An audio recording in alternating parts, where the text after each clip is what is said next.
Good morning. A.Ferrell here. Um, Up early in the morning. Just want to express some things that's on my mind. I got my morning tea. Um, and it is Sunday. I believe it is. I didn't look at the date, but I'm thinking it's February the. It's bad. I don't know what today is. I've been working my little ass off. But I just wanted to come this morning to kind of share what was on my mind, because I do wake up a lot of times with a lot of things that every day, some like yesterday was a really bad day for me, because I woke up to do a good deed and I did that good deed, but somebody was in my day that came in with a very bad spirit, um, ruined it for me. And I have a very hard time with holding on or letting go of stuff, negative stuff. And so that I'm in that part. I am in a place of trying to heal myself from that, because when your life has been nothing but negative after negative after negative, and you have little to no light in a positive realm in your life, or you have it but you pay more attention to the negative, then it causes you as a person to um, stay, keep your mind on things that you should be able to let go. And I have a hard time with that, because if you knew my story, then you would know why I'm the way that I am, and why being in an isolated space, I'm not going to say it's isolated, a solidary space is the safest thing for me.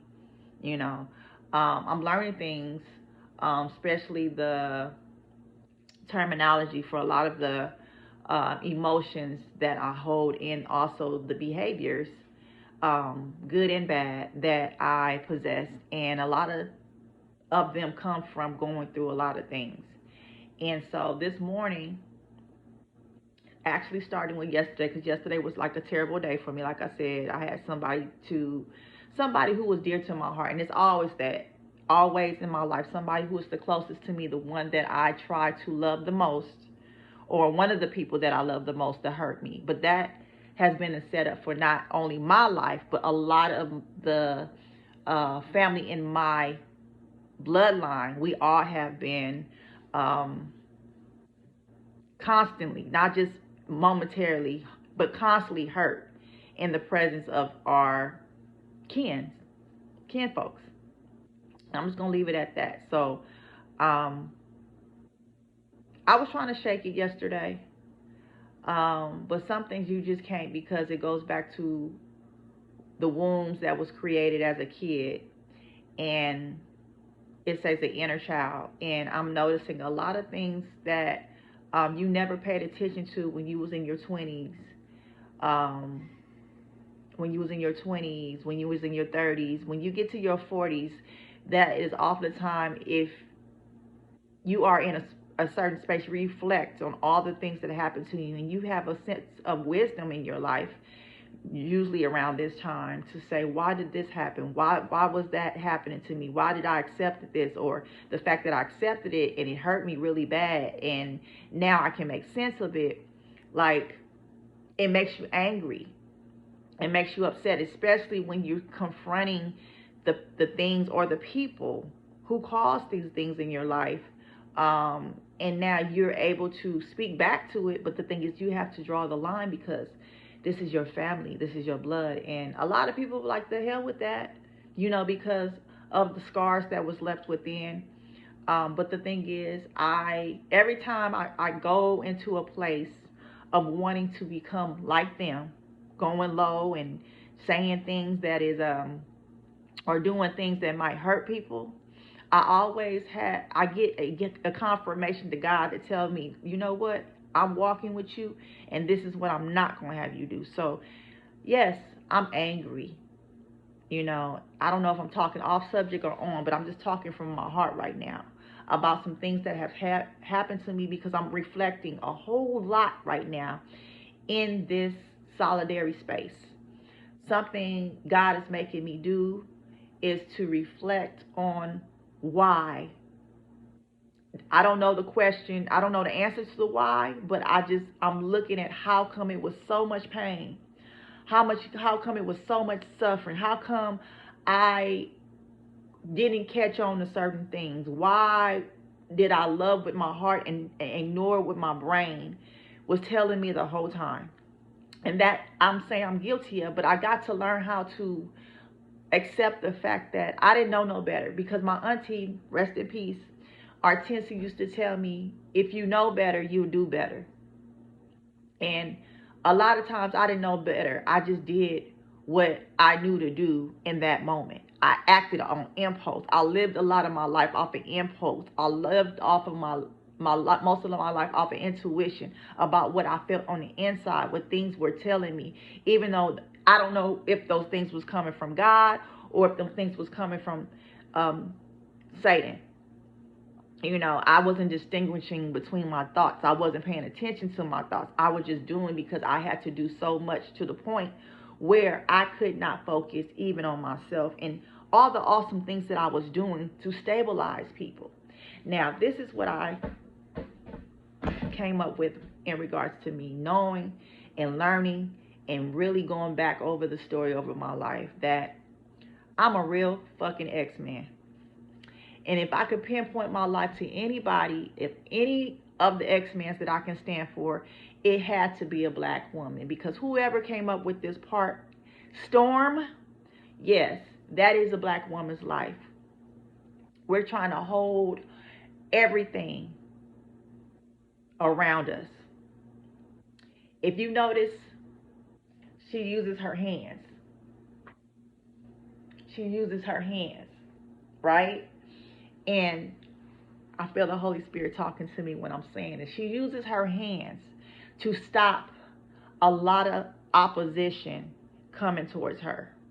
She's able to freeze, or she's able to use one element of pain or weapon, which is thunder, against her enemy to destroy them. So she pulls from here to destroy them there. She pulls from there to destroy them here. She pulls from here to destroy from here. And so her hands has to move in the direction of the things that she is trying to conquer. And so with me, I say so far, for the first 10 years of my life being in a relationship with raising my kids and being with somebody who did not, do you understand me? I know now, love me unconditionally. I did an amazing job at stabilizing people who was trying to tear me down. I'm not saying your kids tear you down, but there are definitely something that comes with raising children that deteriorates you on the inside. It wasn't necessarily my children that was deteriorating me, but the fight that I was dealing with outside of the four walls of my house, sending them to school and learning that my son or sons had disabilities in their academics as black boys. Maybe not a disability, but they were having things pinned on him to say that they're having issues in their life, because one, having absent fathers contribute to disorders in your children. And I was damn good to be so young of stepping up and being the parent, even though if I didn't understand everything, but just being there. And then the whole time I was there by myself. Do you understand? I want to give you more of this. I want to share more of this with you, because God is working on me, and he's working on reflecting to me my past, so I can be a strong example for others in my future. He's given me a ministry for women, and not only in God's love, but also a self-love, a self-awareness as to who we are and who we're supposed to be even if you don't have the guidance of your mother, your father, because nobody's going to tell you you're awesome. They're going to look at your strength and they're going to use it to um, to stabilize themselves, to, what is it called, to enable them to get where they gotta go. But they're not going to reciprocate it. They're not going to look at you and say, baby, I can see this. Baby, you may get one or two, but mostly in my life, those people weren't around me. I didn't get it to after I've been through the fire. I didn't go through it to after I lost all my hair. I didn't go through it to after I started having issues and killing my babies. And I didn't go through it to after I've been dragged. Yeah, I had to kill my baby because of me listening to a man who wasn't even stabilizing me. It's deep. It's deep. It's deep. It's deep. And I say things, but I say things in my truth. And I say things because it needs to be said. Nobody wanted to hear my story. But I'm not going to be looking like the idiot, the town's fool. Okay? I'm going to let everybody know so their jaws can drop to the floor about what I've been through and what I've had to endure. You may think I'm crazy. People want to feel sorry for me. Don't feel sorry for me. It was just a test that I'm still standing in. And I'm telling you, even though I feel bad and sad about everything that has happened to me within the last 6 years, even before that, all of the stuff that has added up to the last 6 years, I call it the grand finale. I thank God that I'm still alive. I thank God that I'm still standing. I thank God I'm still on camera to talk to you. I thank God that I'm not on drugs or on addiction of pills or suffering from alcoholism. I thank God because greater is he that's in me than who is in the world. And I'm telling you, once I tell this story, everybody, I need somebody to know I'm one of many women out here who has a thick encyclopedia of going through things that has shaped us, our health, our wealth. It has put a straight boot, like a car boot, where you imagine having a boot on your life because of other people.